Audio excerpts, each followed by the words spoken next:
And good afternoon. Welcome to the latest installment of the Ohio Workforce Coalition's webinar series. As I mentioned, just a few housekeeping items. We are not requiring you to keep yourselves on video today. So if you'd like to turn off your webcams, that's totally fine.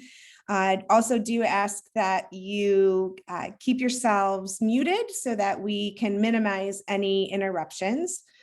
Finally, we do have a good sized group today. So if you could go ahead and enter your questions into the chat, we will try to get to all of them or hold them till the end. We did allow time for questions and answers. So just a bit about the Ohio Workforce Coalition, since we have a new group. Since 2007, the coalition has been bringing together workforce leaders and stakeholders from across the workforce ecosystem to share information, build networks, and really advocate for public policies that build the skills of workers, support Ohio's businesses, and strengthen our workforce system. The coalition's most recent policy priorities can be found online at ohioworkforcecoalition.org, along with recordings of past webinars, resources for workforce stakeholders, and a button for donating so that you can opt in to support our work. So now to turn towards today's topic, MIT professor Zeynep Tan's groundbreaking book, The Good Jobs Strategy, demonstrated how companies really can boost competitiveness through a combination of workforce investments and operational practices. Based on that work, Zeynep founded the Good Jobs Institute in 2017 to consult with and advise companies, share tools and lessons that advance the creation of more good jobs.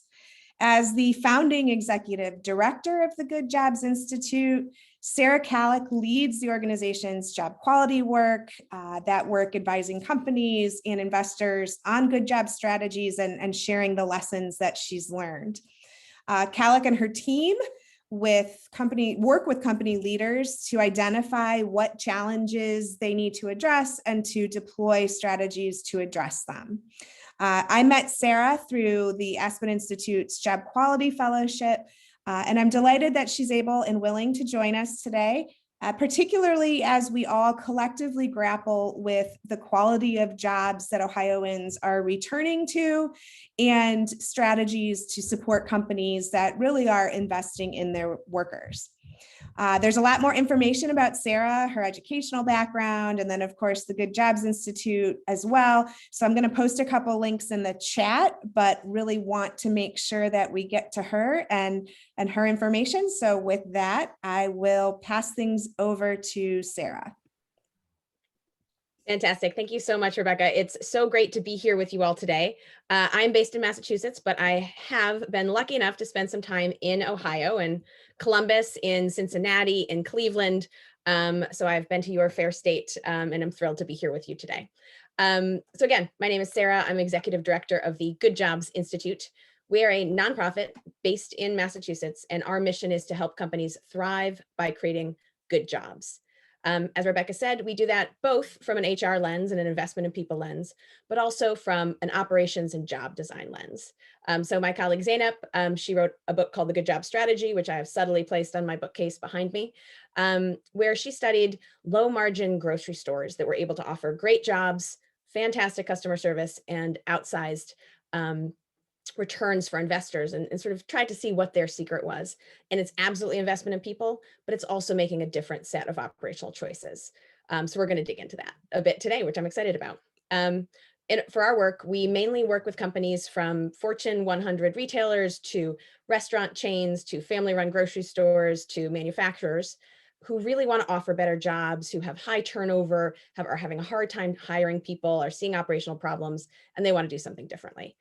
We also work with impact investors who see good jobs as a value creation mechanism in their portfolio. And then we build partnerships. So we have a partnership with the National Association of Convenience Stores.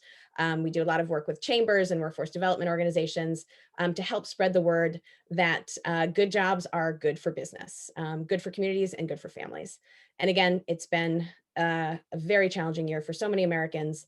Good jobs are really a way to come out of COVID, supporting economies and supporting families. So very excited to talk with you today. So companies come to us, and many of them are in what we call a vicious cycle. They are experiencing operational problems. So retailers, they have a lot of stockouts. They've got dirty stores, they've got bad customer service. Restaurants, food quality is a challenge, consistency is a challenge, turnover is a challenge. Manufacturing, quality, on-time delivery, waste, lots of challenges on the line. Call centers, poor customer service, real challenges there. And these challenges mean that their customers are not connecting to their products, to their services, and so they have lower sales and profit. And when you have lower sales and profit, you have to cut somewhere. And as you all know, often the biggest, juiciest line in a P&L is the labor budget. And it's really easy to cut, right? You cut a bunch of people, you have some layoffs, and you immediately see the impact to your bottom line. What you don't see are all the myriad ways that lower investment in people impacts your business. We see that, and that's what we see every day in the work we do. So companies cut their labor budgets, they have fewer workers, maybe they're trained less, and guess what that drives? That drives operational problems, right? So high tenured team members who are well trained, they're the ones who make sure that you're in stock, checking food quality, checking quality on the line. They really drive so much of your customer and product experience, and all of a sudden they're not there, right? So operational problems abound, and you end up in this vicious cycle. And at the root of it is an assumption that people are a cost to be minimized and not a deep resource for your company. This vicious cycle, it hurts your investors, it hurts customers, and it really hurts your employees. And I think many of you, I know we have such a diverse group here today. Many of you are in social services and workforce.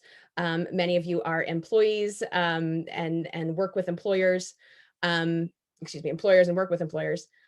But the effect of low wages is really challenging for families across the US. We, of course, have seen this in an unbelievable way over the past year. As soon as the country started shutting down last March, we saw miles long lines at food banks. So many Americans are really living on the margins. And this has a huge impact on their mental and physical health. So people living in financial security have higher rates of heart disease, obesity, stroke, diabetes, poor maternal health, premature deaths. And there's a real mental health burden as well. So financial security can lead to depression and anxiety.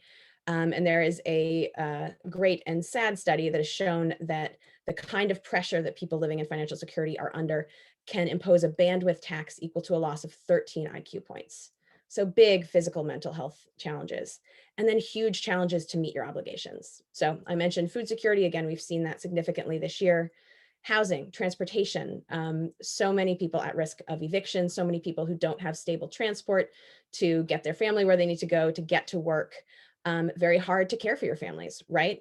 We've also seen this year, there is so many challenges around childcare, around elder care. And when you're financially insecure, the burden is even higher. And all of this means it's harder for people living under financial insecurity to hold on to their job and to plan for any kind of stable financial future. So they have attendance problems because their car breaks down and they don't have $400 to, get that tire fixed. Their childcare falls through. They can't make it to work. And they can't save for retirement. They can't save for emergencies. And really, they end up living with absolutely zero margin for error. We've seen this year, and it's absolutely impacted communities. But we're also seeing this right now and throughout the year. Low wages and unstable schedules hurt companies too. You heard me talk about absenteeism, call outs, right? When your people are not stable, when they're working multiple jobs with unstable schedules, they often can't get to work. This is a quote from a senior living company that we worked with. Staff can't work just one job to survive. And so attendance is a major issue, which is hard for our managers and our residents. Many residents and families complain. So this is a high turnover environment with lots of call outs when you're caring for elderly people, is very challenging for elder service companies. Then there's this culture of low expectations that we often see. And this is, again, a quote from a company that we've worked with. All people want us to be cared for and respected, but we're paying people crap. And then we expect them to come in and do a great job for us. And I think this is, again, something that the US is really grappling with right now. Companies are having a really hard time hiring people for lower wage work. And there's so many reasons for that. And they're so sort of multifaceted and interdependent. But one is that a lot of these lower wage jobs are hard jobs and it's hard to support your family. Really importantly, also, there's been some fantastic research out of the University of Pittsburgh on how financial stress can lead to errors at work. And again, these are really important jobs that we're talking about here. So certified nursing assistants, aides who were super empathetic, love their job, very talented, but who were experiencing more financial precarity were less likely to note critical aspects of safety for their patients because they were, again, they had this sort of mental burden of financial insecurity. Same with truck drivers. Great study of 1,000+ truck drivers at a national company found that the drivers with the highest amount of financial stress had higher rates of accidents and were costing the company $1 million+ a year. Again, challenges for the workers, challenges for the companies, and challenges for our communities in terms of safety and care. So we started with sort of this vicious cycle that companies find themselves in when they come to us. Well, workers are sort of in that same vicious cycle, and when they intersect, it becomes very challenging. So the workers, many low-wage workers right now, they're being paid low wages. They can't meet their obligations. It's hard for them to pay rent, to get to work on time. They have to hold multiple jobs. They're under significant stress. They've got health problems, loss of cognitive ability. That means it's hard for them to get to work, and there's high turnover, and they're not totally present. And that drives poor operational execution and also leaves people mired in this cycle of poverty that's really hard to get out of. And so people come to us and they're in this so many myriad vicious cycles, and it's really hard to see the way out. And it's challenging, but I'm here to tell you, you can get out. So, one thing as we're talking to companies, they often don't actually realize that they are offering bad jobs. And there's a couple reasons for that I just wanted to quickly note. One, many companies, maybe yours as well, benchmark to market wage data. And that is fine in a lot of professions, especially higher paid professions. If you're looking at engineering or something like that, the market is likely to give you a good sense of what fair pay is. If you're benchmarking in a lower wage industry, it's going to be really challenging because you are likely to be paying people a wage that's not a living wage. So, the average wage for a cashier, I believe, is somewhere around $12. That is, in many places in the United States, not enough to live on. So you're benchmarking to really, not the best data. And you're looking at the wrong data. We have a lot of companies who do employee surveys and they get them back and they're thrilled that 90% of their team is proud to work for their company. And that's fantastic. Many of these companies also have 90, 100, 120% turnover. You can be proud to work for your company, but if you have really high turnover, something is not going right. And that's the kind of data you really have to listen to. Why are people leaving? And then we do find that many leaders are just out of touch with their workers' lives, and they see this great culture, right? They see birthday parties and balloons and discounted ski tickets as a benefit and a Fitbit, and they feel really confident that they're offering great jobs. But again, for workers who are on the margin and in lower wage jobs, they need higher wages, stable schedules, better healthcare options versus some of the other perks. So all of this to say, here's the twist. Pay alone is not enough to guarantee a good job. Super important, but not enough. So we are, I'm in Massachusetts, you're in Ohio. I'm going to take you over to Michigan for right now for just a minute. This is one of Henry Ford's assembly plants. So of course, he revolutionized the way that we think about manufacturing.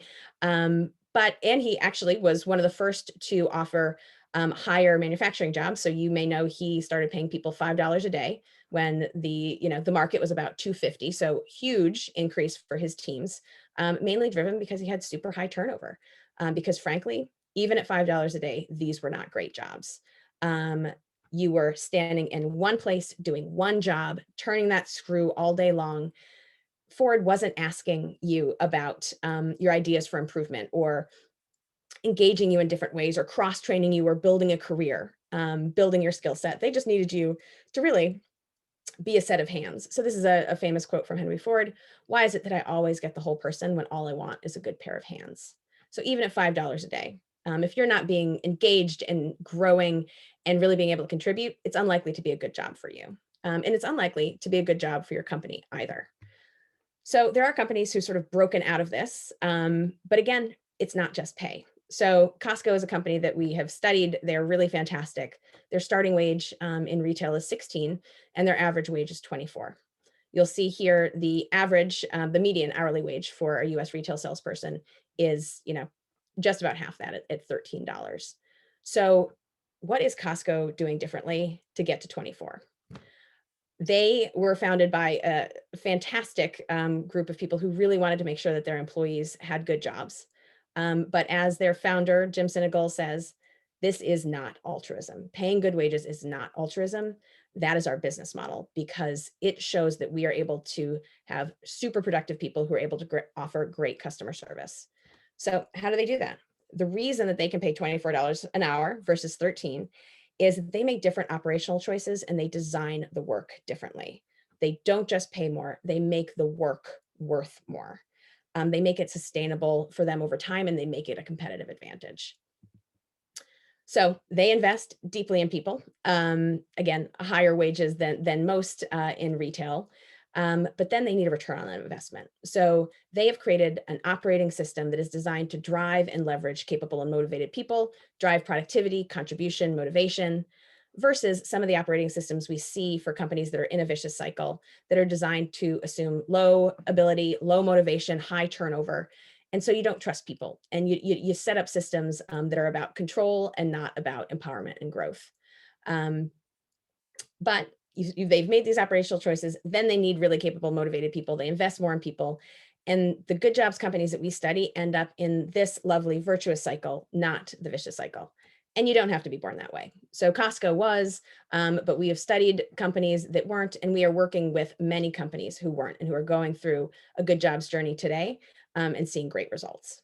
So that's really what I want to talk to you about today is what is the business case for good jobs? How do some of these companies in service, manufacturing, call centers, senior care, what changes are they making? What are they looking at so that they can really invest in people, but then also drive great customer service, great investor results, and long-term sustainability through good jobs? And that really is the good job strategy. So it's 4 operational choices that the very best companies make with investment in people at the core, and then a real foundation of values. So 100% commitment to customers, to employees, to improvement. And the result is satisfied and loyal customers, motivated and capable employees. And then for your investors, high productivity, consistent execution, higher sales, lower cost, win, win, win for everybody, which, can be really hard to find. But the good job strategy helps you get there. I'm going to go through the operational choices really quickly just to give you a taste. I really encourage you to check out our website, read the book. There's really a lot on our website that can sort of give you a deeper sense of it. But one thing to note here, 2 things. One, the good job strategy is based on both Zanup's research, but also a lot of great research out there about high road employers and a lot of the work that Toyota has done. So I know we've got some manufacturing partners out there. We have a Toyota expert on our board, and we've worked with them on some projects. The Toyota production system is really a fantastic way to sort of improve work, improve jobs, and engage your teams differently. So Ford wanted you to stand there and get that screw in. TPS, Toyota, they really want your head and your mind and your heart and your hands, and that's very much a part of the good job strategy. Another thing about the good job strategy is it's a system, it's your whole company. So it's not just about the 4 walls of a factory or retail store. It's about the decisions that your designers, your merchants, your marketers are all making and how that flows down to your front lines and either helps or hurts their ability to serve your customer. So this is really a system-wide approach, and I think you'll see that as we go through. Excellent. So we're going to start with the first operational choice, which is my favorite, and it's focus and simplify.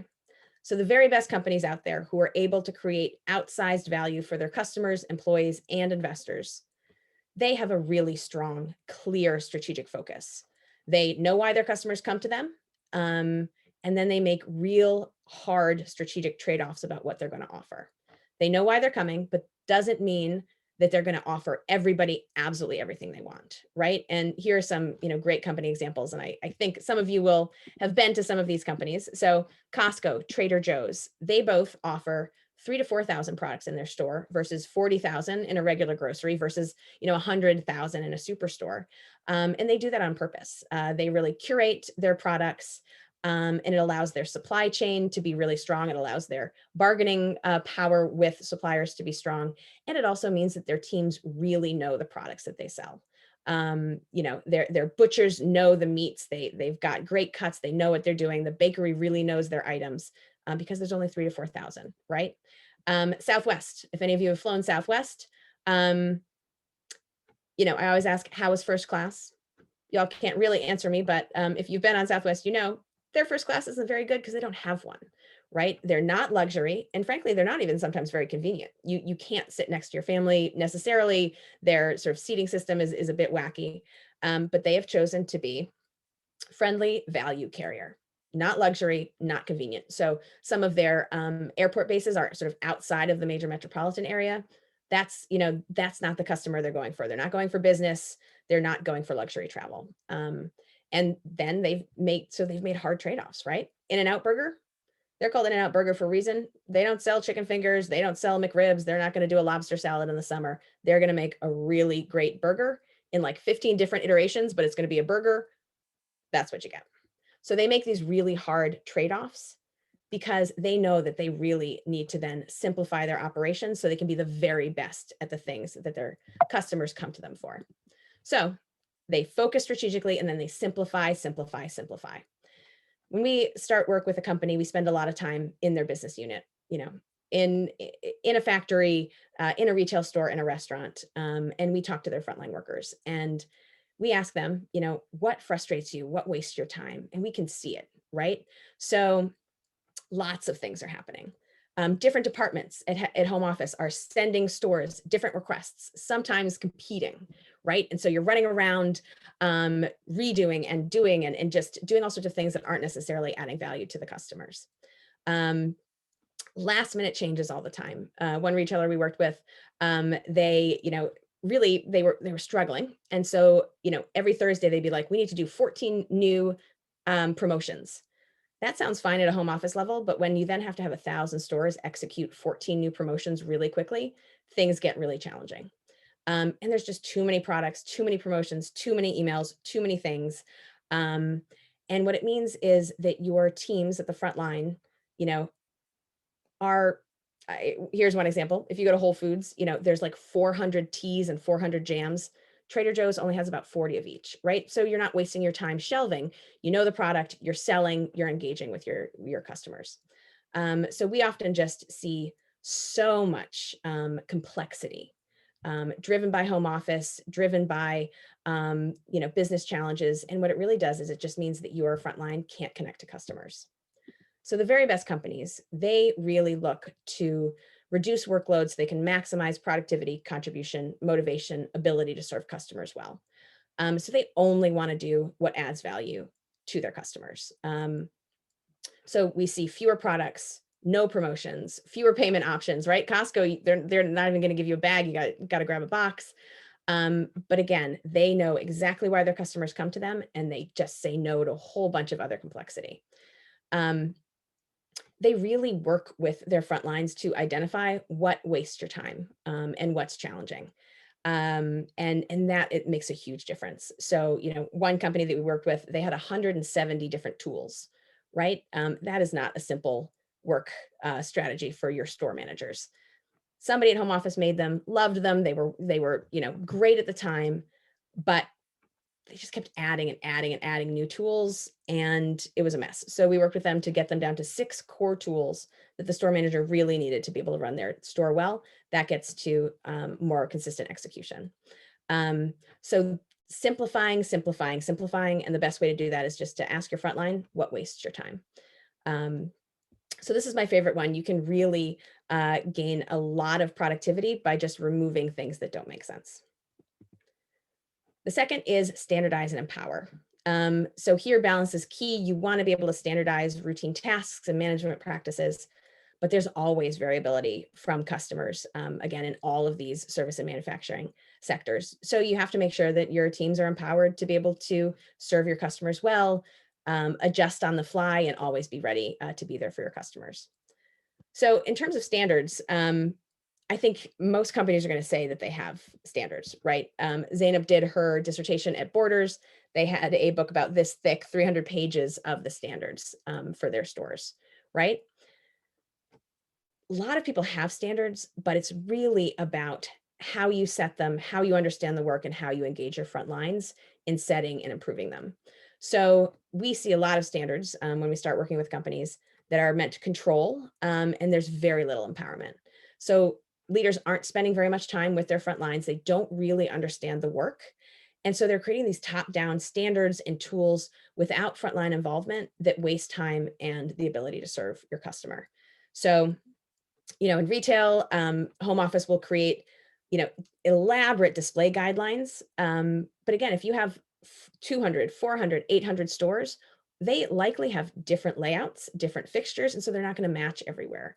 And it makes it really hard for the stores that are slightly different to figure out what you want from them. We had another apparel retailer who, in a show store at their home office, so no customers, like nice layout, but no interruptions, they would time how long it took to unpack, a box of t-shirts down to the second. So 26 minutes and 37 seconds. And then they would make their labor model built on that. Well, guess what? If you have a constrained back room where it's hard to lay things out easily, if you've got customers asking you questions, it's not going to take you 26 minutes and 37 seconds. It's likely to take you longer, which blows up your labor budget, which means you can't necessarily be there for your customers. It's really challenging. We have seen lots of things driven by security or legal challenges or issues or worries that just create super onerous systems. So we worked with a pet hotel, which was probably my favorite company partnership because I absolutely love dogs. It was just a joy to be there. And it took 20 minutes to check a dog, or a cat. They also took bunnies. It was a very interesting place. 20 minutes to check in. Now, if you're bringing your pet to a pet hotel, you are likely going on vacation. You are maybe trying to catch a plane. You would like to get out of there. So especially on, holiday weekends, like we're coming up on, the lines would just be out the door and people would be very upset. They made even frequent flyers sign the same, all sorts of same legal language time and time and time again.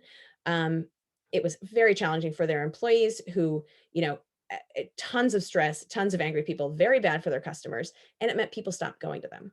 And again, at headquarters, being safe, being legal, all of that makes sense. When you play it out, it doesn't make a lot of sense, especially when someone's coming every weekend with their dog. And then we see a lot of just inability to empower people. So I'm sure, you've all been in line at a retailer and your shirt said $20. When they ring it up, it says 30. You say, oh, I'm sorry, I think it's 20. And then they have to call a manager. The line builds up behind you. You're unhappy. The employee is unhappy. Everyone in the line behind you is unhappy. A lot of companies, just again, in a control environment, they are unable or unwilling to empower their employees to solve problems. It's very different for good jobs employers. So they really create standards because they want their teams to know best practices and to reduce the sort of mental overload of trying to figure out how to do the right thing every time. And they really want to be able to empower people. So really key, and one of the key questions we ask in our leadership interviews as we're starting partnerships is, how much time does your team spend in the front lines? And we always hope it's a lot. Jim Sinegal at Costco, he would spend 200 days a year in store when he was CEO. He knew everybody's names, he knew their families, and he always said, like, our customers are not at home office, they're in the stores. If I come back in 20 years and I want to judge, the quality of Costco, I'm not going to go to our home office. I'm going to go talk to our general managers. And if they're great and they're running their stores well, then we'll be successful. And this is the same with Toyota Production System. This is sort of throughout manufacturing and lean, going to the Gemba, really spending time looking at understanding work. So they understand the work. They build really rigorous standards, but it's really the how. It's top driven, but lots of bottom up input. And companies do this in lots of different ways. Mercadona, a Spanish supermarket, they actually created a role called process owners, and they own, a set of standards, and they go and they visit their stores and they learn from their frontline employees what works, what doesn't, how have you adjusted here? And every 6 to 12 months, they update standards, maybe a little, maybe a lot. But what's great is the frontline employees know where these updates are coming from. It's coming from them. And so there's higher buy-in and way more consistent execution. And then they really empower their teams. So, nothing crazy. I think a favorite retail story is like Nordstrom's accepted a return of tires because it used to be a Sears and they sold tires and someone came in and, that's not what we're talking about, right? I mean, that's a wonderful story, but perhaps not the greatest business model. But really empowering people to solve customer problems, for Quick Trip, which is a gas station convenience store in the Midwest. I don't remember if they have stores in Ohio, but they're fantastic. They empower their teams to solve problems up to $25, right? So nothing crazy, just something that makes sense for their stores. Don't have to call a manager, just they want their customers to have a clean, friendly, and fast experience. And that means you have to empower your front lines to do that kind of thing. A couple of other convenience stores that we've worked with, they have a make it right or delight the guest button on their cash register. So if the line is getting long and you see one of your best customers just wants their cup of coffee, you can press that button and say, Donna, I got you for today. We'll see you tomorrow. Lots of ways to empower there. Being a customer advocate and making sure you're always doing the right things for your customers. And then really importantly, empowering your teams to identify opportunities for continuous improvement. So this is probably my favorite quote in the deck. Most of what needs to be improved is invisible to managers and executives, but visible to people who are closest to the work. Again, this is very sort of deeply entwined in the Toyota production system, as well as a good job strategy. So I love this example. Coca-Cola Stockholm, they were having really significant problems in their bottling plants. Lots of quality issues, lots of breaking bottles. They were behind, and they were really just, they were in a pickle, in a bind. So their management team got together and they came up with 7 projects that saved 2.5 million kroner. Awesome. They decided they wanted to go a step further, and they really wanted to engage their bottling plant workers and say, what's going on? What are you seeing? What are the tweaks that we can be making? What are the things that we can be changing from your vantage point? And those team members came up with 1,720 projects, which saved 8 million kroner. So these are small changes, but they have a massive impact. And if you're Pepsi, you've got, a similarly well-educated, great, management team, and maybe they're coming up with some of those same solutions. But it really takes some effort and some doing to get those 1,720 projects, right? Like that is a real competitive advantage for Coca-Cola Stockholm. So the best companies empower to, smooth customer journeys, to be customer advocates, and to really drive continuous improvement. The third operational choice is crosstrain. This one's fairly straightforward, but also really important. Again, it's a balance. You want people to have specialization and mastery and really feel like they're the best at something. That's important for their growth and for their belonging and recognition. And companies always need flexibility to deal with whatever variability is in your sector. And it also goes to motivation, right? Henry Ford, again, you don't want to be doing the same thing all day. It's great to be cross-trained. It helps build careers, it helps build skills, and it helps people grow. So this looks like a million different things depending on your industry, but in retail, it means don't just hire somebody as a cashier, right? Because there may not be a line at 3 in the morning at a convenience store. So you want your teams to be able to cash and maybe restock and maybe clean, right? And so making sure that you have that kind of flexibility for customer and non-customer facing tasks. In manufacturing, again, make sure people are trained on a few different machines or processes or, cleaning or inventory or anything that can be done at different points of the day, at different points of the cycle. So that's cross-train.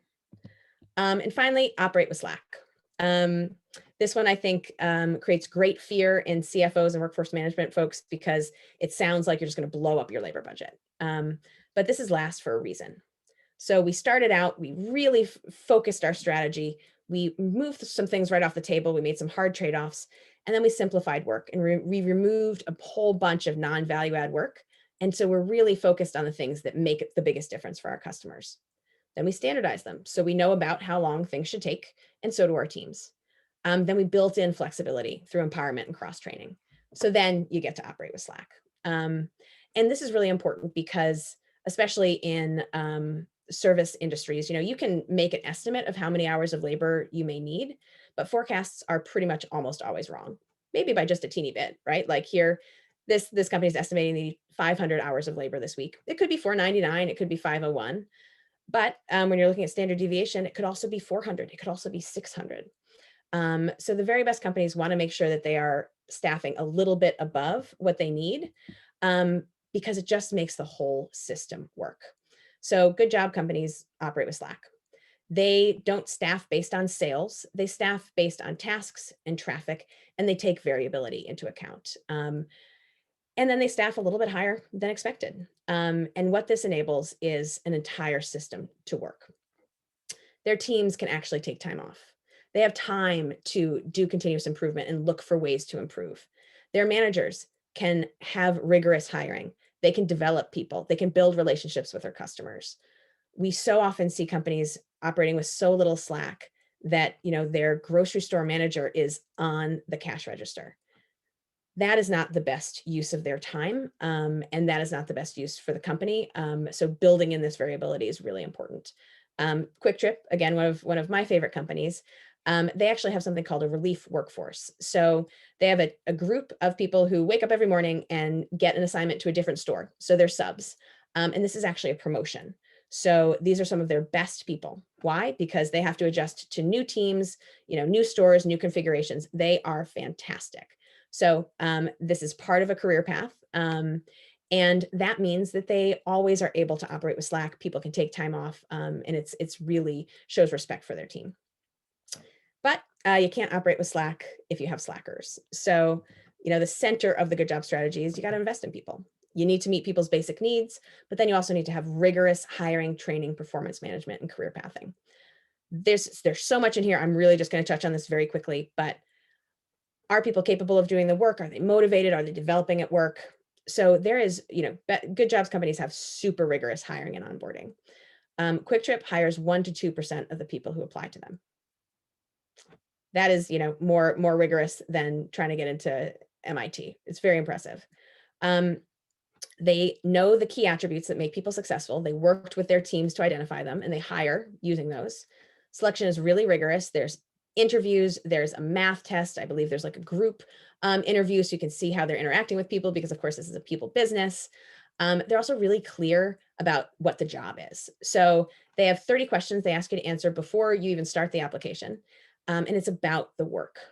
So are you willing, are you not willing to clean bathrooms, be on your feet for 10 hours a day, be in a freezer, sweep a parking lot, work with people between the ages of 18 and 80, right? Like all these questions that say, this is a high expectations environment.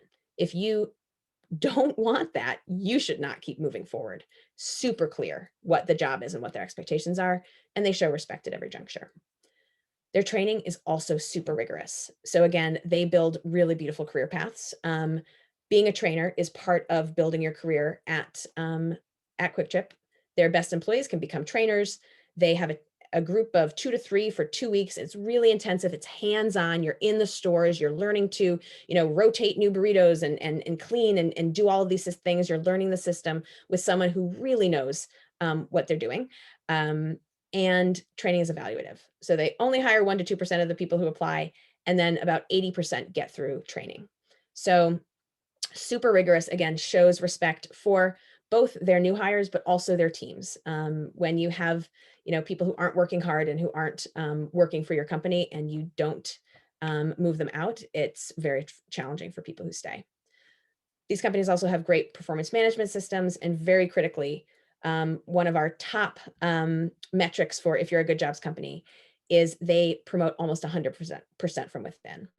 Costco, Quick Trip, Trader Joe's. It's very hard, if not impossible, to be a store manager if you haven't started working, as at the sort of lower associate levels. And that's because, Costco doesn't want someone running the bakery at Christmas who hasn't worked in the bakery at Christmas. And it also means that they are firing on all cylinders, right? Their systems are working. They're hiring the right people. They're training them well. They're developing them, and they are building career paths so people want to stay. And that's why, Costco, Quick Trip, their turnover rates are radically lower. For Quick Trip, for full-timers, I think it's 13%. I can't tell you how different that is from most of retail. So I'm going to do 2 quick case studies and then show you a couple of tools that we've got. The thing about these case studies, I think you'll see how we talk about and build the business case for Good Jobs. We think about Good Jobs as a financial lever and a competitive lever, and also from a moral lens. So you'll sort of start to see how we build that as I talk about a retailer and a call center. So Sam's Club has been on a Good Jobs journey for about 2.5 years. And they have been both investing in people, and they've also been simplifying and standardizing work. So they can pay for those investments, so they can improve work, so they can improve their member experience. So what have they done? They started by saying, we really need to stabilize our team leads, our department leads, our key roles that have lots of interaction with the member, our butcher, our cake decorator. So we're going to make a big investment in stabilizing those roles and making sure that those people are really engaged and ready, and again, are financially secure. So they made significant $5 to $7 an hour raises for those roles. That's where they started, from a base of between 13 and 15. So when we talked to some of these team leads, I mean, we asked one woman, she said, this meant to me freedom, right? Like it was life-changing for her family. They also created more consistent and predictable schedules using some block scheduling. And they increased the percent of full-timers. So as you can see here, they're really, these were the first steps they've taken. They've continued to take more, but they really were trying to build, great careers for people at their stores. And then they made some different operational choices. So they reduced their product variety by 25%. They made hard trade-offs. They said, you know what, photo centers, we don't need to have these. We're gonna actually remove photo centers. They did a lot of simplifying of the stocking process. So this is a big store. They made a lot of small changes to layouts, to the processes. They became a bit more pallet driven. It's a lot easier to, take a forklift and drop a pallet than to pack and unpack and repack. So really thinking about what work is value add to your customers and where can we simplify. And then they use technology to standardize their tire buying process, and also to create an assistant for all of their teams that can tell them who's on the floor today, which managers are around if I need help, and where are all the items in this store, right? Because you may be in produce, but someone's going to ask you about a toothbrush. You want to be able to be helpful. It's hard even to remember where, 6,000 or 7,000 products are. This allows you to really shine in front of your customers. And they're seeing great business outcomes. So financially, they've got lower employee turnover by as much as 49% in some of these roles. Their net sales jumped, and they had strong same-store sales growth. So you can see revenue and cost. Revenue is going up and costs are decreasing because of these better jobs. They're also more competitive. So in a member space, it's incredibly important that you have new members coming in and high member retention, and they've seen increases in both. So there's also an adaptability issue. When you've got good jobs, lower turnover, you're able to adapt quicker to changes in your space. And of course, the last year has, shown an incredible number of changes, and they've been able to adapt there. And then the moral case for them is very strong. Big wage increases and more full-timers to drive their work. Very quickly, this has also been super effective in the call center space. Quest Diagnostics had 20 call centers throughout the country. They consolidated to 2, and they started to see really high turnover, poor customer service. And so they went on a Good Jobs journey, and they were able to invest in people, raising starting wages, but also creating a career path over the first year that can get you to 15, and then a career path for both supervisor and technical roles. So people could see themselves staying at Quest for a long time and building both a stronger financial future and also, again, personal and professional growth. And they improved training. And then they really did a lot of simplification and standardization of work. I'm not going to go through all of this. I know that we're sort of getting on time and I want to get to your questions. But we have a great case study, which I'm happy to share, which shows all of the things that they did. Both some top-down reduction of non-value add calls, but a lot of really generative, fun stuff with their teams, huddles and idea boards and all sorts of things where their reps drove millions in savings and better customer service through their ideas. So again, the financial case, the business case for them was strong. Lower employee turnover, lower, much less unplanned absenteeism, $2 million in total savings from ideas generation and other activities. And they've been having really significant customer service challenges. Those all went away. So they were not losing accounts. Everyone's happy. Again, a competitive case. They really needed to be there for their customers. They are giving, test results that are really urgent. And people need to get them. And so they saw all of their, KPIs around customer service improve. And so they were able to keep accounts, gain new accounts because they were offering better service. And I think the moral case for them was incredibly important too.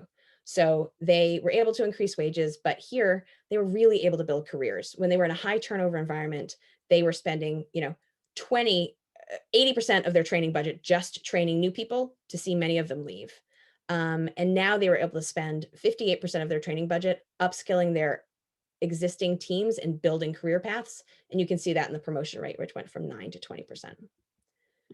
So I'm going to turn over for questions in a minute, but we have all sorts of fun stuff on our website, lots of tools. Really encourage you to explore them.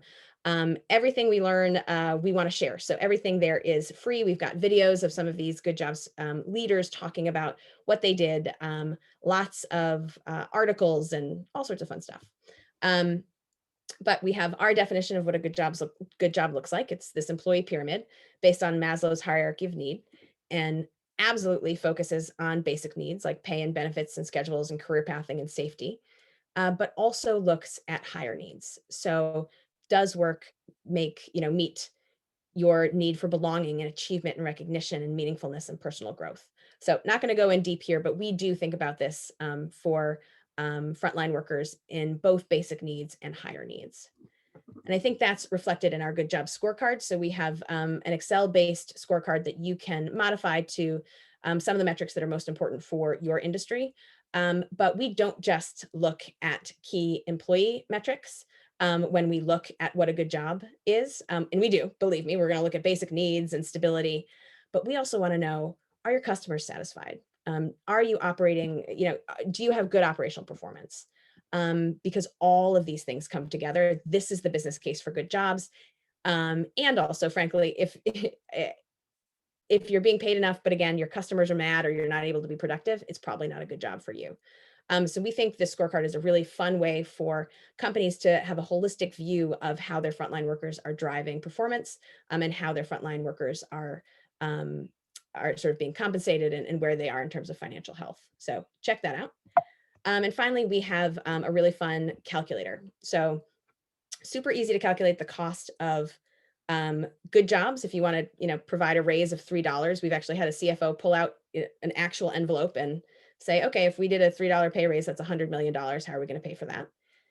Most companies don't calculate the cost of bad jobs. And this really helps them say, if you thought differently, where could you drive increases in revenue? Where could you decrease costs? Where could you find labor productivity gains? It's a really fun tool. So encourage you to check that out. And we've got a lot of other ones too, including, I should say, we've got some great research, not ours, but a lit review of race and service work. Everything that I've been talking about in terms of lower wages is often exacerbated for people of color. And again, in this year of great challenge for our country, it's incredibly important to also be thinking about equity throughout this work. So I know there's a lot in the chat. I couldn't see it when I was in my deck, but would love to answer questions. Thank you, Sarah. So I have compiled some of the questions. Of course, I have a few of my own, but I'll hold those until I can pester you offline. A lot of interest in how companies can use good job strategies as a talent attraction tool. As you know, right now, there's a lot of talk about labor shortage and job retention and attraction. I'm sorry, job attraction and candidate attraction and retention is really important. So could you say a bit about good jobs as a recruitment strategy? Absolutely. So again, getting out of a vicious cycle, which I know a lot of companies are in right now, can be challenging. One of the first things you often have to do is raise wages slightly. And, I think also talking about career paths, having your teams happy enough that they're referring a lot of people. So, Costco, Quick Trip, they get some of their best team members through referrals, right? Because it's a high expectations environment. Their teams don't want to send you people who aren't going to be great because they have to work with them. So I think again, it's very challenging for companies right now to hire for many reasons. Many are offering either higher wages or bonuses. I think what the Good Jobs strategy can do is help both the people you're hiring see, like, I have a future here, I can build something, this is what a career path looks like. Very few companies, and we do a lot of applications for frontline work, very few have a career path in that application process. And when they do, it makes a big difference. Like, Chipotle is right now telling people you can become a manager and make $100,000 in 3.5 years. That's very compelling. And at the same time, to be honest, if you are in a lower wage job, 3 years is a long time to wait. And so it is challenging. But yeah, the Good Job strategy can both allow you to show those career paths, pay a little bit more, and then make that pay sustainable. Thank you. Another question, you mentioned the pay, that's an upfront investment. Many of these strategies have or will require upfront investment before a longer term payoff. And wondering if you could share a bit how companies navigate that challenge. Absolutely. So first of all, pay is often a first step that needs to happen, but that can look like a lot of different things. So for Sam's, it was not everyone getting a wage increase. It was starting with a really key set of workers. For Mudbay, a retailer that's gone through the Good Job strategy, they increased wages 30%, but over 3 years. So you can do it over time as well. And often there are some really quick wins that we help companies identify that can, again, pull some of that non-value add work out of the system. So for instance, one convenience store chain that we're working with, coffee is like, king in their business, and queen and empress and all of those things. And they have a very labor intensive way of brewing coffee right now. But they have the opportunities to switch to more of a like mass produced Keurig model. It's not actually Keurig, but it's going to save a lot of labor. And it is an investment, but just the savings in labor is going to get there. So Aetna, for instance, they sell insurance, but they have call center reps. And they found out that many of their reps couldn't afford their insurance.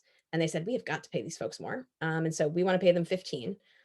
They, and I can share this with you all. They then said, how much is this going to cost? 27 million. And they said, what is our business case here? What is our savings going to be on turnover? What is increased customer service going to look like? And they did it for moral reasons, but they were also able to make a business case where they felt like it was actually a draw. So again, maybe that calculator will be helpful. There is some upfront. There is some immediate changes you can make that can sort of drive savings. And to be perfectly frank, this is not a fast solution. This is not a 1 quarter and you're done solution. This is a longer term sustainable business practice. Thank you. So a question that came to me directly, there's a lot of examples that you've shared from big companies or, huge companies.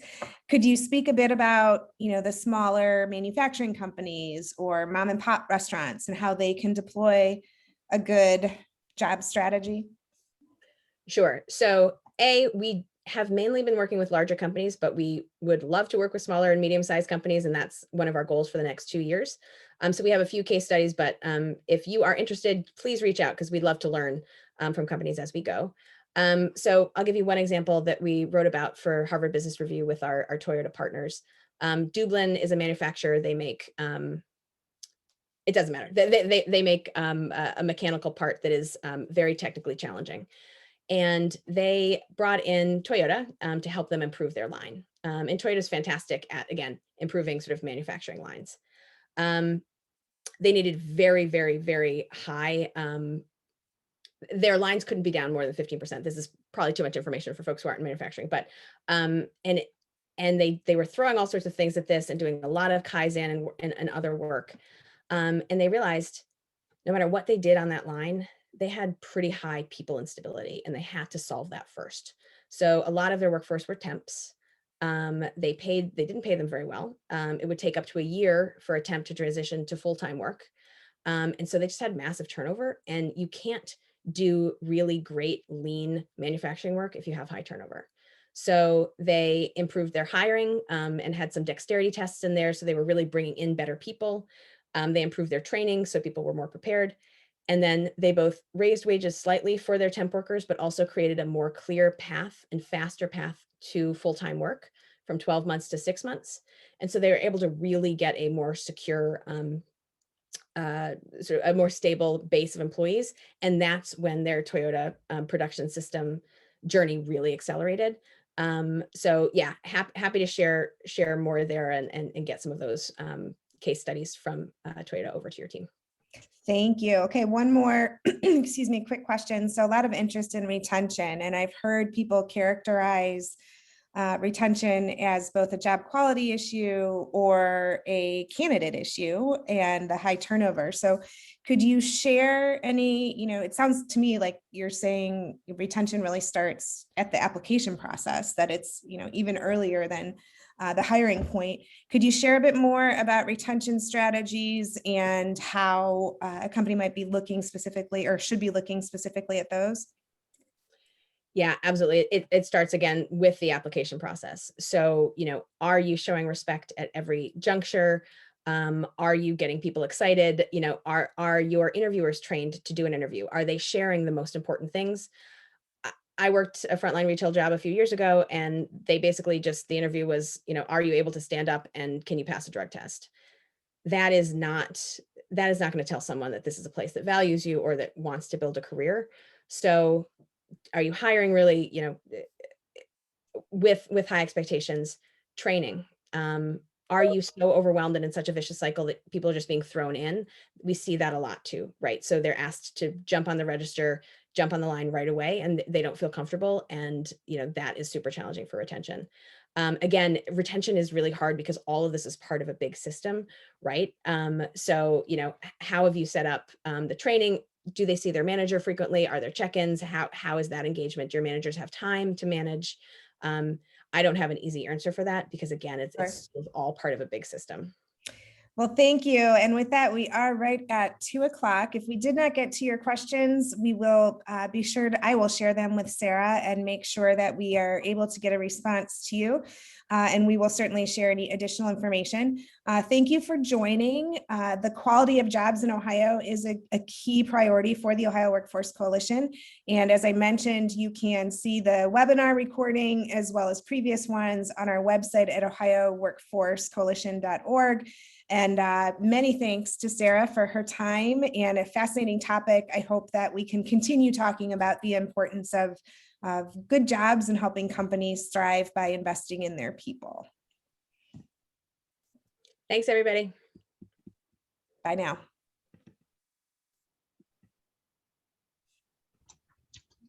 Thank you.